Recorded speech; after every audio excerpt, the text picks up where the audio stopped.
बिस्मिल्लाहिर्रहमानिर्रहीम। आज मैं आपके साथ शेयर करने जा रही हूँ आलू का क्रिस्पी पकौड़ा बनाने का तरीका। आप इसको बनाकर सेव भी कर सकते हैं। तो आइए चलते हैं और मिलकर शुरू करते हैं अपनी आज की रेसिपी। इसके लिए आप 2 से 3 अदद मुनासिब साइज़ के दरमियाने साइज़ के आलू दें। आलू जो हैं बारीक छिलके को हों और न्यू किस्म के हों, अच्छी किस्म के आप आलू लें और उनको धोकर अच्छी तरह साफ कर लें।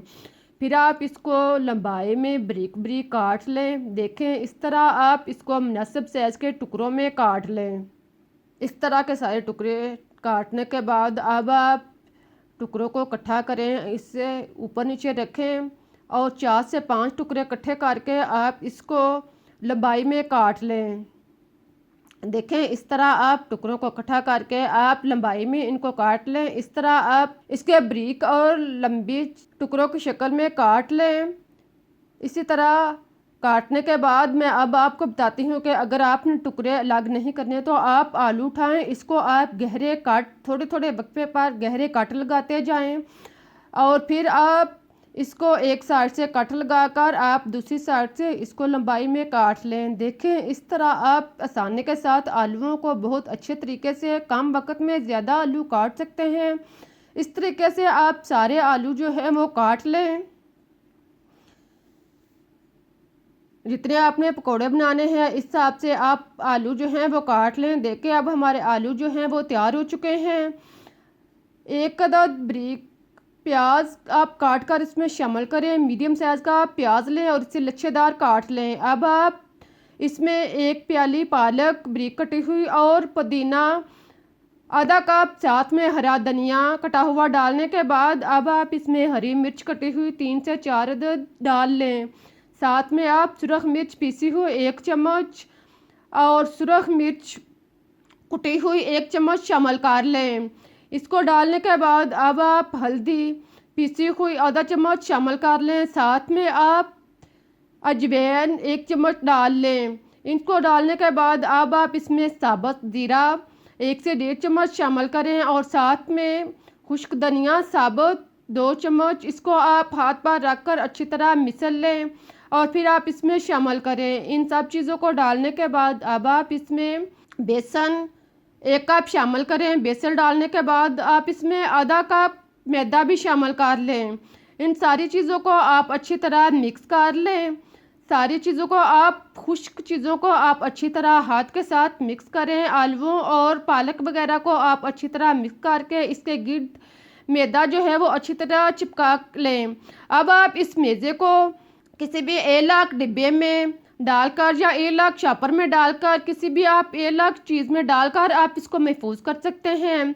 इसको आप किसी बर्तन वगैरह में डालकर महफूज कर लें और इसको आप रेफ्रिजरेटर में या आप फ्रिज में रख दें ताकि जब आपका मूड हो आप इसे निकाल लें और इसमें पानी डालकर आप आसानी से 2 मिनट में पकौड़े तैयार कर सकते हैं। ख्याल रहे कि जो आपने सेव करना है इसके अंदर आपने नमक नहीं शामिल करना है।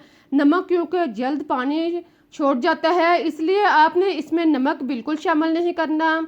इसको बगैर नमक के आपने सेव करना है।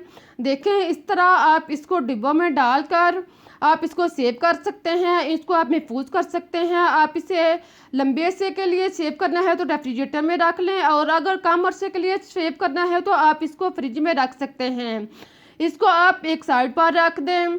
अब आप बाकी अमेज़े में नमक शामिल करें। नमक 1 से 1.5 चम्मच या आप टेस्ट के मुताबिक डाल लें। साथ में आप चुटकी भर मीठा सोडा शामिल कर लें और साथ में आप फूड कलर 1 चुटकी शामिल करने के बाद अब आप इसमें थोड़ा सा ज़रूरत के मुताबिक पानी लगाएं और इसको अच्छी तरह मिक्स कर लें।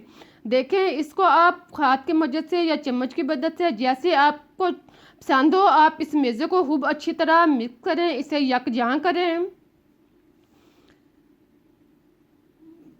मेज़ा जो है वो आप इस तरह का तैयार कर लें। इसमें ज़्यादा बेसन या ज़्यादा सख्त ना हो और ना ही ज़्यादा पतला हो और बेसन भी आप मुनासिब साइज़ का इसमें शामिल करके इसको आप एक साइड पर रख दें। देखें अब आप घी जो है वो या ऑयल अच्छी तरह गर्म कर लें और फिर आप इसमें मुनासिब साइज़ के पकौड़े डालते जाएं। पकौड़े जो हैं वो ना ज़्यादा बड़े हों और ना ज़्यादा छोटे हों, बिल्कुल मुनासिब साइज़ का आप पकौड़ा जो है ज़रा मोटा रख के इसमें डालते जाएं।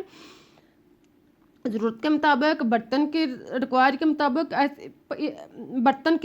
मुताबिक आप इसमें पकौड़ा डालें और फिर आप इसे 1-2 मिनट तक इसी तरह छोड़ दें। जब ये एक साइड से ब्राउन हो जाएं तो फिर आप इनकी साइड चेंज करें और दूसरी साइड से भी आप इसको थोड़ी देर के लिए फ्राई करें। देखें, इन पकौड़ों को आप नॉर्मल आंच पर फ्राई करें और साथ में आप चम्मच से हरकत भी देते जाएं। प्यारे प्यारे बहन भाइयों, आपको मेरी रेसिपीज़ कैसी लग रही हैं, इसके बारे में आप अपनी राय का इजहार कमेंट्स में करें। अगर आपको मेरी रेसिपीज़ अच्छी लग रही हैं तो इसे लाइक करें और चैनल को सब्सक्राइब करें ताकि मैं आपके लिए इससे बेहतर और मज़े की रेसिपीज़ टाइम पे ला सकूं। देखें, अब हमारे पकौड़े जो हैं वो तकरीबन तैयार हो चुके हैं। इन पकौड़ों को आपने फुल तैयार नहीं करना, इनको आपने हाफ़ फ्राई करके निकाल लेना है। देखें, जब ये हाफ़ फ्राई 4-5 मिनट तक ये फ्राई हो जाएं तो आप इनको निकाल लें। सारे पकौड़े जो हैं वो इसी तरह तैयार कर लें। इसको आप निकाल कर 5 से 10 मिनट के लिए रख दें।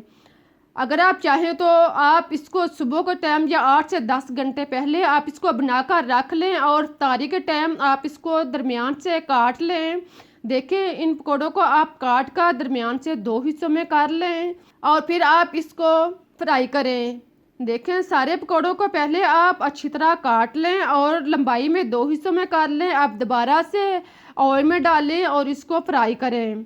इस तरह आप कम वक्त में अच्छे और मुनासिब पकौड़े जो है वो तैयार कर सकते हैं।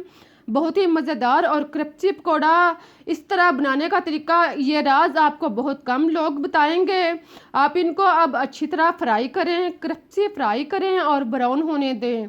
इनको डीपली अच्छी तरह फ्राई करें। जब इनका कलर चेंज हो जाए, ब्राउन हो जाए बिल्कुल इस तरह का, तो आप इनको निकाल लें।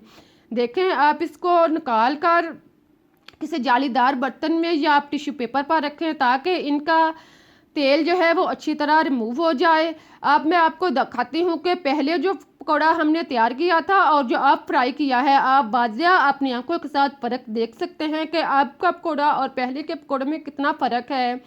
अब आप इसी तरह पकौड़े जो हैं इनको दोबारा फ्राई करें। अब हमारा पकौड़ा जो है कितना क्रिस्पी और मज़े का तैयार हो चुका है। इसको आप हरी चटनी के साथ, पुदीने या की चटनी के साथ, आप केचप के साथ या आप इमली की चटनी के साथ मज़े के साथ नोश फरमाएं। आप इसको चाय के साथ भी ले सकते हैं। बहुत ही मज़ेदार और टेस्टी पकौड़ा है। देखें, मैं आपको दिखाती हूँ कि पकौड़ा कितना क्रिस्पी और क्रंची तैयार हुआ है। उम्मीद है कि आप लोगों को मेरी रेसिपीज़ अच्छी लगी होगी, मेरा तरीका अच्छा लगा होगा। अगर पकौड़ा बनाने का तरीका अच्छा लगा है तो इसे लाइक करें, चैनल को सब्सक्राइब करें, इसे अपनी फैमिली के साथ एंजॉय करें। मुझे इजाज़त दें, फिर मिलते हैं एक नई रेसिपीज़ के साथ। तब तक के लिए अल्लाह हाफिज़।